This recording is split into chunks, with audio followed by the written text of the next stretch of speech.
Romeo کے نام پولوس رسول کا خط 11واں باب بنی اسرائیل پر خدا کی رحمت۔ پس میں کہتا ہوں، کیا خدا نے اپنی امت کو رد کر دیا؟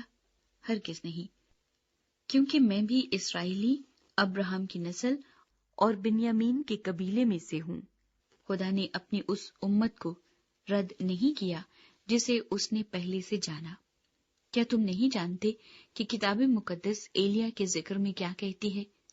کہ وہ خدا سے اسرائیل کی یوں فریاد کرتا ہے کہ اے خداوند، انہوں نے تیرے نبیوں کو قتل کیا اور تیری قربان گاہوں کو ڈھا دیا۔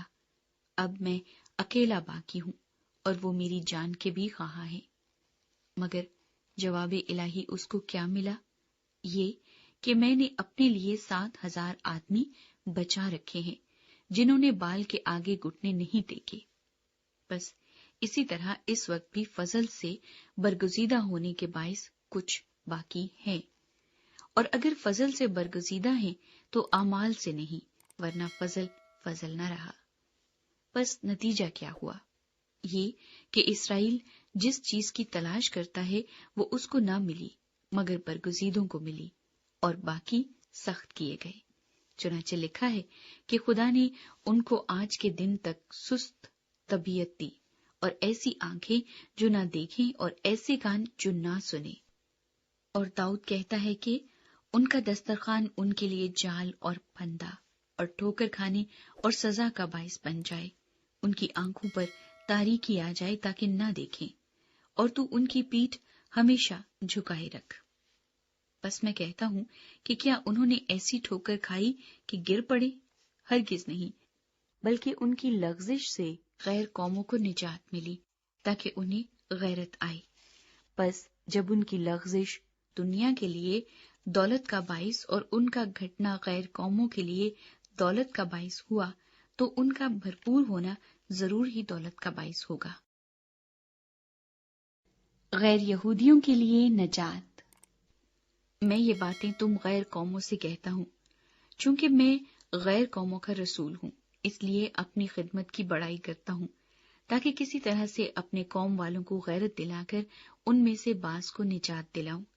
کیونکہ جب ان کا خارج ہو جانا دنیا کے آ ملنے کا باعث ہوا، تو کیا ان کا مقبول ہونا مردوں میں سے جی اٹھنے کے برابر نہ ہوگا؟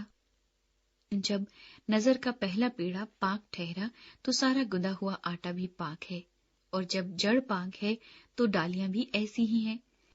لیکن اگر بعض ڈالیاں توڑی گئیں اور تو جنگلی زیتون ہو کر ان کی جگہ پیوند ہوا اور زیتون کی روغن دار جڑ میں شریک ہو گیا، تو ان ڈالیوں کے مقابلہ میں فخر نہ کر، اور اگر فخر کرے گا تو جان رکھ کہ تو جڑ کو نہیں بلکہ جڑ تجھ کو سنبھالتی ہے۔ بس تو کہے گا کہ ڈالیاں اس لیے توڑی گئیں کہ میں پیوند ہو جاؤں۔ اچھا، وہ تو بے ایمانی کے سبب سے توڑی گئیں اور تو ایمان کے سبب سے قائم ہے۔ بس مغرور نہ ہو بلکہ خوف کر، کیونکہ جب خدا نے اصلی ڈالیوں کو نہ چھوڑا تو تجھ کو بھی نہ چھوڑے گا۔ بس خدا کی مہربانی اور سختی کو دیکھ، سختی ان پر جو گر گئے ہیں، اور خدا کی مہربانی تجھ پر، بشرطے کہ تو اس مہربانی پر قائم رہے، ورنہ تو بھی کاٹ ڈالا جائے گا۔ اور وہ بھی اگر بے ایمان نہ رہیں تو پیوند کیے جائیں گے، کیونکہ خدا انہیں پیوند کر کے بحال کرنے پر قادر ہے۔ اس لیے کہ جب تو زیتون کے اس درخت سے کٹ کر جس کی اصل جنگلی ہے، اصل کے برخلاف اچھے زیتون میں پیوند ہو گیا، تو وہ جو اصل ڈالیاں ہیں اپنے زیتون میں ضرور ہی پیوند ہو جائیں گی۔ خدا کی رحمت۔ اے بھائیو، کہیں ایسا نہ ہو کہ تم اپنے آپ کو عقل مند سمجھ لو۔ اس لیے میں نہیں چاہتا کہ تم اس بھید سے ناواقف رہو کہ اسرائیل کا ایک حصہ سخت ہو گیا ہے، اور جب تک غیر قومیں پوری داخل نہ ہوں وہ ایسا ہی رہے گا، اور اس صورت سے تمام اسرائیل نجات پائے گا۔ چنانچہ لکھا ہے کہ چھڑانے والا سیون سے نکلے گا اور بے دینی کو یعقوب سے دفع کرے گا، اور ان کے ساتھ میرا یہ عہد ہوگا جبکہ میں ان کے گناہوں کو دور کر دوں گا۔ انجیل کے اعتبار سے تو وہ تمہاری خاطر دشمن ہے، لیکن برگزیدگی کے اعتبار سے باپ دادا کی خاطر پیارے ہیں، اس لیے کہ خدا کی نعمتیں اور بلاوا بے تبدیل ہے، کیونکہ جس طرح تم پہلے خدا کے نافرمان تھے مگر اب ان کی نافرمانی کے سبب سے تم پر رحم ہوا، اسی طرح اب یہ بھی نافرمان ہوئے تاکہ تم پر رحم ہونے کے باعث اب ان پر بھی رحم ہو، اس لیے کہ خدا نے سب کو نافرمانی میں گرفتار ہونے دیا تاکہ سب پر رحم فرمائے۔ خدا کی تعریف۔ واہ، خدا کی دولت اور حکمت اور علم کیا ہی عمیق ہے، اس کے فیصلے کس قدر ادراک سے پرے اور اس کی راہیں کیا ہی بے نشان ہیں۔